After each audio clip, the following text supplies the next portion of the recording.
Welcome to Building My Legacy podcast. This podcast is designed for leaders and entrepreneurs who want to leave a legacy and will provide strategies that focus upon key elements for legacy creation, determining your desired impact and its benefit, increasing your legacy's reach by engaging key stakeholders, planning, prioritizing, and executing. Here's your host, Dr. Lois Sonstegard. Hi, everybody. Welcome to Building My Legacy today. I am so eager to begin this series with Kate Fitzsimons. Kate is an unusual person, and I feel like it has been such a gift to get to know her. I was introduced to her through a podcast that she did on my show, and just was really impressed with her insights, her wisdom, and her ability to really share who she is in a wizened way. And I think it's something that we all wish to be able to do. And she has that gift. And so as we talked, one of the things that I began to realize is one of the issues I get asked questions about all the time is there's such a disconnect between we who are older, certainly I'm in that group now, and then the younger millennial generation. And it's like there's two different viewpoints. I've been asked to come and just speak on how do we work with millennials, right? And I have found millennials to be such a gift because what they have done for us is to ask questions that we should have asked long ago, but didn't because we didn't think that it was our role. We didn't think that it was okay. It wasn't politically correct. Certainly you didn't question people in leadership. You assumed that they were right and they knew what they were doing. And so we have been challenged in many ways to think differently. And as I talked with Kate, I thought one of the gifts that she gives us is that perspective of the millennial, her wisdom, and her wisdom comes from life learning. She had a life lesson that most of us would wish never to have. She lost her sister when she was, just a teenager? And just turned 20, yeah. When she was 20, and had to learn how to cope and develop her passion for working with people, and especially young people, because of that. And so what she offers really comes from this rich material that she's developed. So the 10-part series that we have put together is looking at corporate life and how do we really work in that corporate life? What's the mindset, the attitude? What is it that we really need to bring to corporations for success? And we have a different topic for each of the 10 weeks. And I think that you will find this so rich because of the perspective that Kate will bring to all of us. And some of you who are listening to this may say, well, how does this fit into legacy? If we're going to build legacies, first of all, we need to work with all of our age groups. Secondly, that next stage of what we're going to do and create usually also involves creating the passion and help that the younger generation will come alongside. And if they don't buy in, they don't understand what we're doing, we don't know how to talk to them, that's not going to happen. So I think this is a critical understanding that we all need. And so today we're going to start with, actually, Kate, I'll let you start with where you'd like to start. And you may have a thing or two that you would like the audience to know about you as well. She is from Australia, and she is in Australia. She goes between the US and Australia. That bombshell yet. So Pardon me? Said you hadn't dropped the bombshell, I don't think, yet, that I'm all the way from the land down under, and it's an absolute privilege to be a part and to be doing this series with you, Lois. So thank you so much for inviting me back, and a big g'day to everyone. I'm really excited to launch into this series, and uniquely, Lois and I decided to do this a few months ago now. And she's like, I really want to help the millennials, better handle, I guess, change and uncertainty in the workplace. And heaven behold, we are now in the middle of the corona pandemic. So there's never been such a time where humanity's, well, I know our generation, and as long as I've been alive, has ever faced such uncertain times. So as much as I'm finding my way through my own stuff, I also feel like this is my time to step up and really contribute all that I can that I've learned through my own life experience, as you said, and my own skills and training that I've done to be able to, I guess, hold the space and help others through what's a really challenging time. So, Kate, one of the things that I find is that, when we look at the human being, for example, we do well when we're in momentum. We like to be in motion. And so when we're in momentum, we have certainty and we have beliefs. And I think one of the things that has happened right now with the coronavirus is suddenly we have uncertainty and we have beliefs that we can choose to do something with, and that controls our certainty versus uncertainty. And so then how we deal with that and cope with that is so paramount in terms of how will we function. What are your thoughts? Absolutely. And I think, as a coach that works on, the mindset and stuff, I think sometimes my work is misinterpreted as me just about to stand up here and go, you know what, everyone, just feel happy and, cheer and feel excited. Well, it couldn't be the opposite. My first mission, and that I always want to help people with, is gain a greater understanding of yourself, what's happening inside your internal world, because there is so much going on right now in our external world that is beyond our control. I just have to say 2 words: toilet paper, and everyone understands what I'm talking about we don't even sure if we're going to have toilet paper for next week. So, through to, am I going to get laid off my job? How is my company going to get through this? How long is this going to last? Am I going to be able to afford my bills? Like, there is so much uncertainty. And so the first thing I want to make you aware of before we try and get to the place of working on our beliefs is just to understand that the human response of feeling some fear right now is actually very natural and very healthy. We have a negativity bias in our brain that actually helped to keep us alive back in the day. We wanted to notice the threats. We wanted to notice the potential dangers and the potential bad things because, if we miss some food, like a berry on the sidewalk, in the bush, it wasn't a big deal. But if we don't spot the tiger coming, that's very bad news. So our brain's hypersensitive to negativity. And it's also, on top of that, a really great problem solver. Like, it likes to go and solve problems that it thinks in the future might happen. But the problem is we don't have all the pieces. No one can give us any sort of certainty right now. So your brain is spinning on the same question over and over, not able to find an answer, which is increasing our levels of anxiety because, yes, human beings at a basic level does crave some sort of certainty. So just understanding if you're feeling a bit out of sorts, whether it is about the coronavirus or maybe it's long gone by the time you're listening to this, and it could be, a new workplace merger or a new management comes in, something like that, where you're like, I'm really uncertain as to what is to come next, and you're feeling some angst about that. It's all okay. You're a healthy human if that's where, what you're beginning. And I think we just need to know that so we're not judging ourselves as weak or something going wrong. But also, I'm then passionate about teaching. That's our primitive instinct and our primitive response, but we don't have to stop at the effect of that fear. We can work past it using what you just mentioned, and that's working on our beliefs. How do you work on beliefs? Day by day, little by little.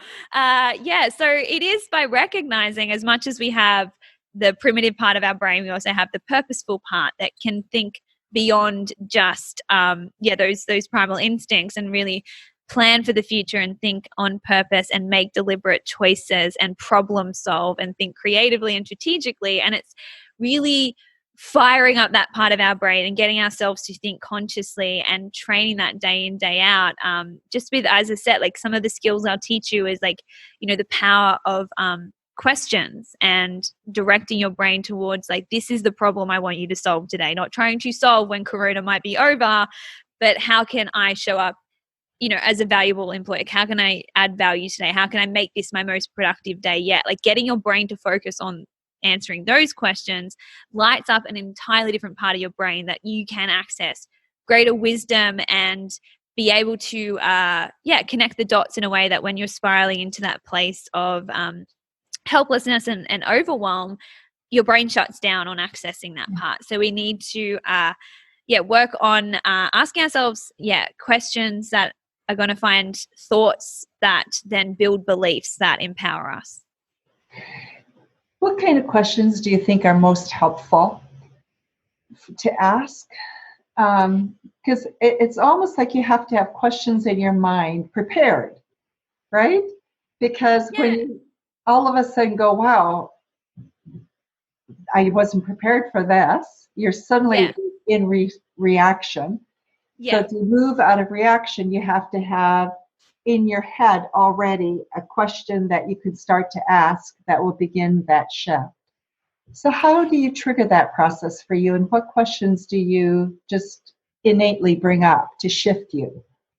Yeah, so I think before we kind of I get to the asking the powerful questions, what helps kind of clarify what questions you want to be asking yourself is, once I've walked myself through like what I call like my 3R strategy, that using that to then kind of step your way to finding what questions to ask yourself is super powerful. And so that is actually where I wanted to begin this series, is by beginning to introduce you to like what I call the 3Rs, which I wanted something really simple to sum up, and you guys like can remember when you need it most, but also because you mentioned the word reaction just then. And my mission as a coach is to take us out of that total reactive panic kind of response reaction to things and take us more into proactive response, right? So I call it, like, I love teaching people the power of their response ability, and that is their ability to choose their response to things. And how I teach you that is through these 3Rs, which I will walk you through now if you're feeling ready for it. I love your 3Rs, and I think it's such a three of anything you can remember. 3Rs are easy, so let's get started. Yeah. So as I said, these R's are going to kind of help you rather than, we've accepted that fear is natural, but then rather than compounding that fear with stress and panic and helplessness, which let's just think of it as life has put you in a ditch, you've fallen in the ditch, and those feelings kind of drive unproductive, kind of chaotic action, which is going to dig you further into the ditch.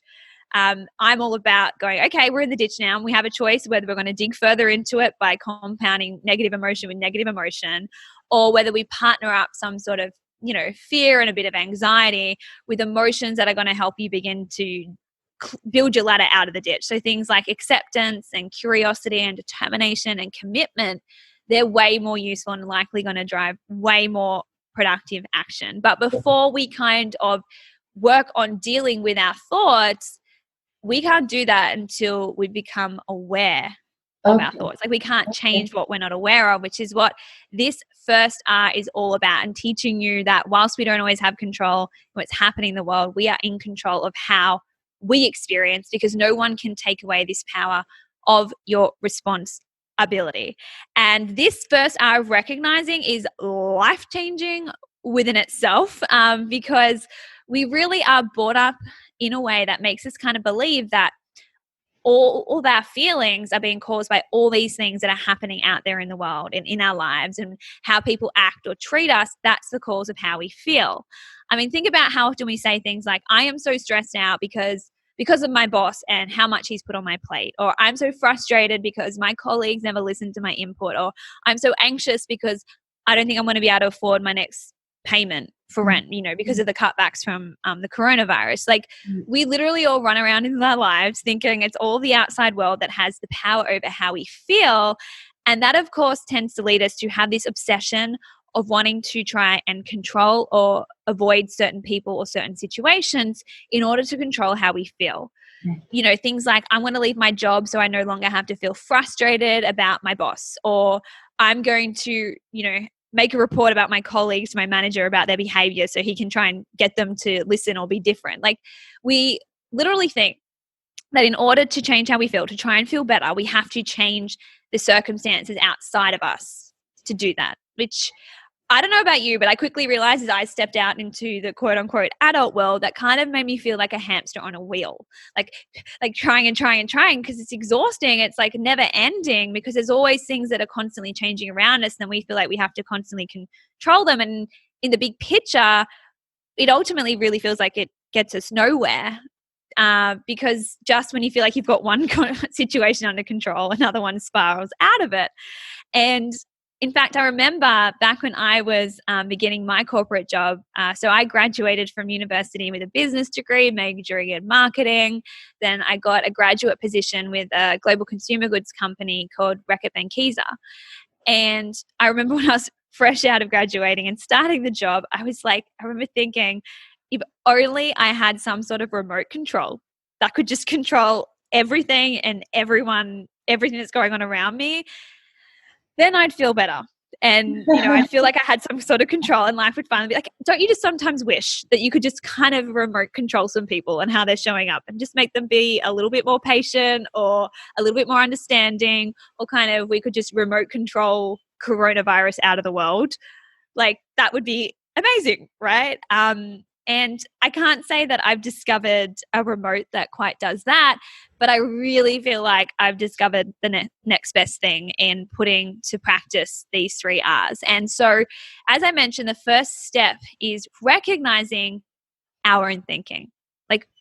And we do this by literally just separating out the facts of a situation from the story we're telling ourselves about it, because we can really begin to recognize, hang on, boss's behavior, colleagues' behavior, whatever it is, that doesn't directly cause us to feel frustrated. The coronavirus pandemic isn't directly causing us to freak out or feel stressed. That big presentation that you've got to give to a client isn't the direct reason that you're feeling so anxious about it. All of our thoughts about them are. And we know this is true because if circumstances themselves, other people's behavior or the coronavirus or whatever it is directly cause our feeling and reaction to them, then we'd all have the exact same experience of that circumstance and react in the exact same way. But, clearly we're not. We're literally seeing nearly 7 billion different reactions to, the corona pandemic, because there's 7 billion different thoughts and interpretations of it, unique to each individual. And so if you just take a moment, like that power of slowing down in your life I'm doing this every single day when I feel this big overwhelm overcome me and I want to blame and I want to feel completely victimized to what's happening outside of me.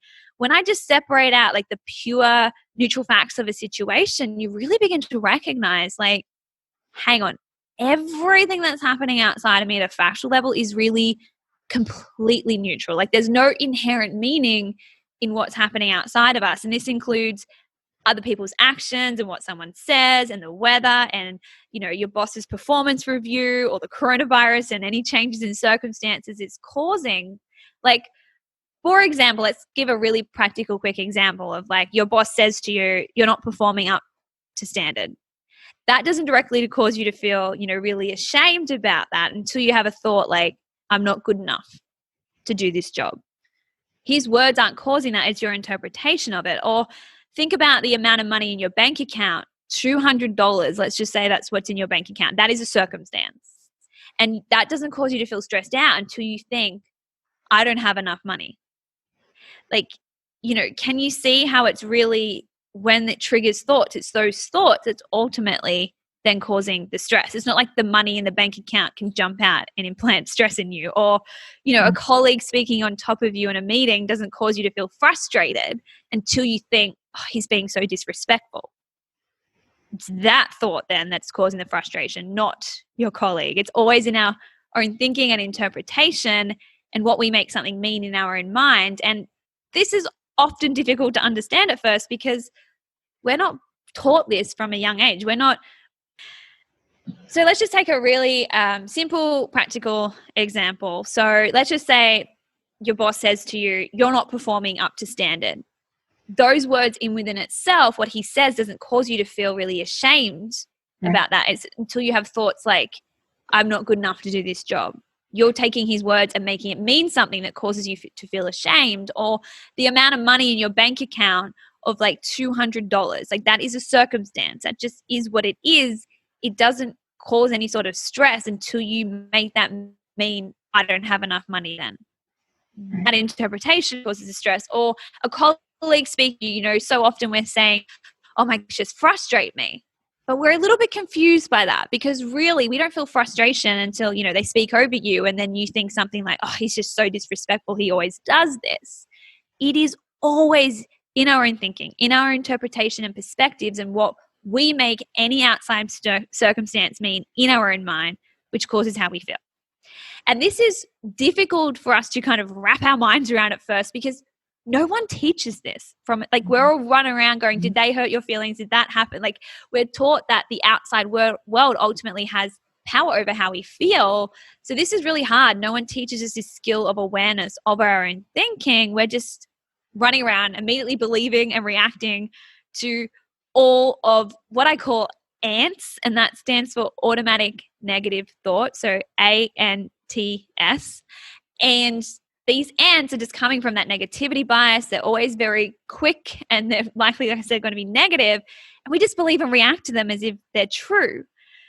But the number one thing I'm always so passionate about showing someone, and it's not to blame the person then and say it in a negative way. It is actually the best news I have. Like, you are ultimately in charge of how you feel. And that is good news, because the number one thing that is going to rob anyone of any sort of strength and resiliency during times of uncertainty is blame. Because we can't be in an empowered place and blame someone for how we feel, because we ultimately hand over all of our control to something that's outside of our control, and we render ourselves victim and leave ourselves in a bitter place. And when we feel helpless and feel self-pity, we take no sort of productive action other than to ruminate and to kind of, end up complaining and taking shortcuts, like leaving work early or, not putting in your full effort. Like, there is no upside to blaming someone else or something else for how you feel. Because the truth is, other people don't feel our feelings. They're off doing their thing regardless of how angry we are at them. And we are stuck feeling miserable and adding more to the problem than the solution. And that's not an attractive quality for any employee to have in any company. That doesn't help us show up as our best selves. And we really have no right to blame anyone or anything else for why we feel the way we feel, or why our lives are the way that they are. And I just like to always stop for a moment and say, yes, other people are responsible for their actions. Like, that colleague is responsible for handing in the report late, or that driver is responsible for speeding on the wrong side of the road and killing my sister. That's on him. But how that impacts my life and my emotions now is up to me. And based on how I choose to think about and interpret it and place that circumstance in my mind. And it's honestly the best news that I have for you guys, because whilst we can't always control and change the things that are happening outside of us, we always have the power to change the way that we think about and interpret something. Because, sorry, were you going to ask something? No, go ahead. I was just going to say, because the thing is, thoughts, they are just literally sentences in our mind, and there's 50,000 a day. And I'm not telling you that you have to try and take control of every single one of them, but there will be underlying ones that you can recognize and realize that thoughts are sentences in our mind that are optional, that are flexible, and we do ultimately always have control over. And it's constantly managing them. It's not like you redirect it once and then suddenly everything's better. But if you can recognize, this is all in my thinking, and it will give you the one thing that you're craving most right now, and that is a sense of control back over how you're feeling. What's so important about that, I think, right now is the research shows us that 85% of people leave their job because they don't like their manager, their boss, right? And so think of it. If you just changed your perspective, what could you change in your perspective? And would that make a difference? And I'm telling you, it only takes one sane person to change a relationship, whether that's in, your personal one or professional ones. It is always, a relationship only exists in our own minds and our thoughts about that person. And I'm so excited. I actually want to do a whole episode on dealing with that difficult boss, right? Because we all think we've got one, or a difficult manager or a colleague. And there's a few things I want to teach you that will completely change how you experience that person and how you experience your job without having to do the exhaustion of constantly changing job. Oh, I don't like that person. I'm going to change now. I would stay, but I've got this boss. Well, I'm going to show you how, in fact, I always believe don't leave somewhere until you feel happy there, because you take your mind with you. Oh, interesting.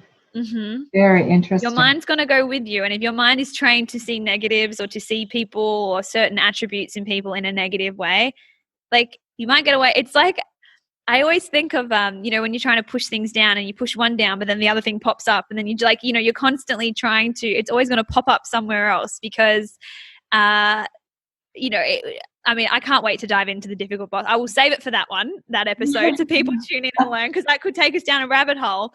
But the key, so I just want to show you the skill of recognizing kind of in practice. Like, I always like to have I want to finish, I guess, each episode with a bit of a power move that you can begin to retrain your brain, because our brains are neuroplastic. Like, this isn't me just being optimistic. Scientists have found that we can change the wiring of our brain with repetition and with practice.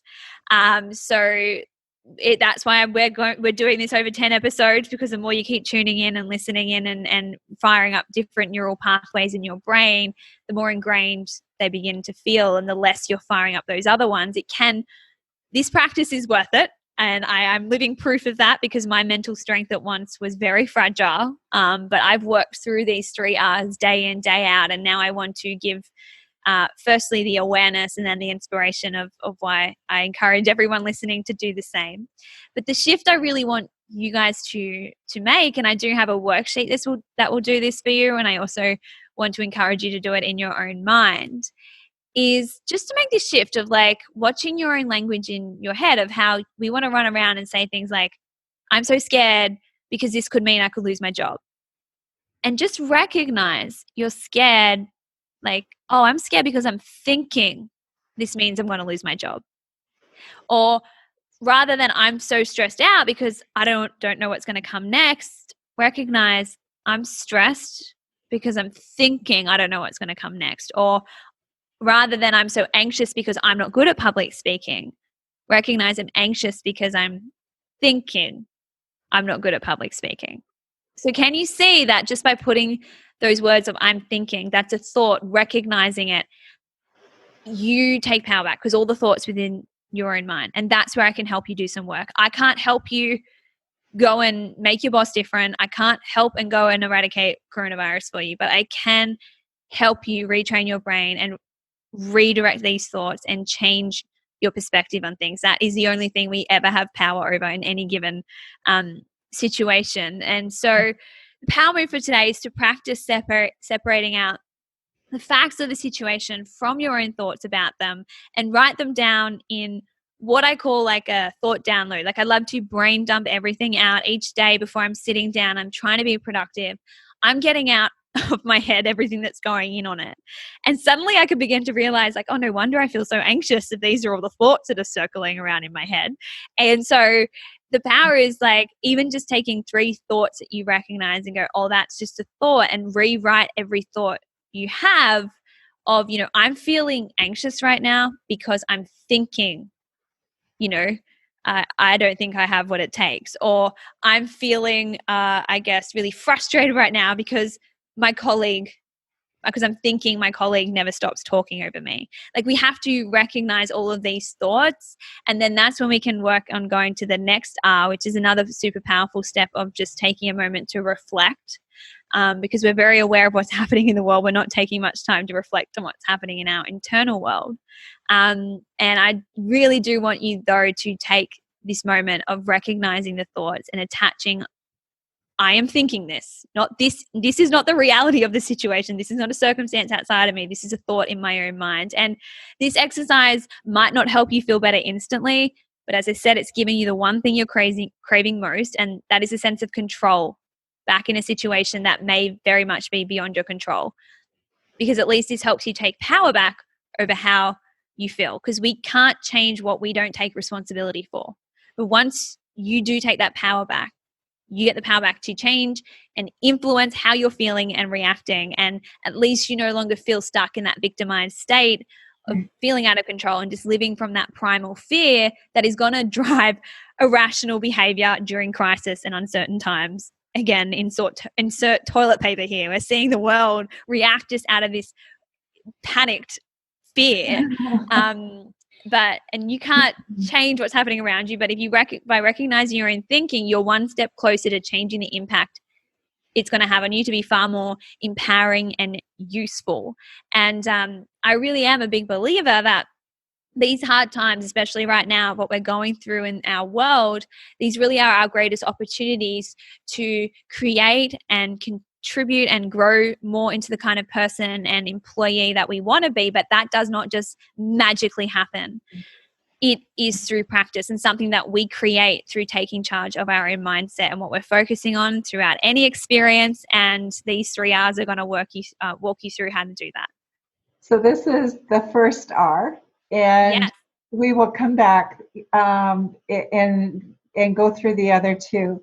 The awareness piece, I think, is so big in separating truth from fiction.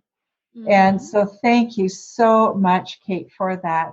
And we're going to come back for I can't the rest wait. of the hours. So look forward to talking with all of you very soon. Please give me your email and we'll make sure that you get the download, the worksheet that Kate has put together for you. We really encourage you to do this work along with us, because what an opportunity. And then if you have questions or you would like us to address anything, just send us an email. We'll be glad to make that part of our discussion somewhere along these 10 episodes. Absolutely. So, I always love getting inspiration questions, the hard stuff from what's happening in someone's real life, and then directly helping them find a way through it. I love that. So never be shy to reach out, guys. We're here for you. Thank you so much. You've been listening to Building My Legacy podcast with Dr. Lois Sonstegard. To book your appointment with Dr. Sonstegard, visit www.buildtomorrow.com.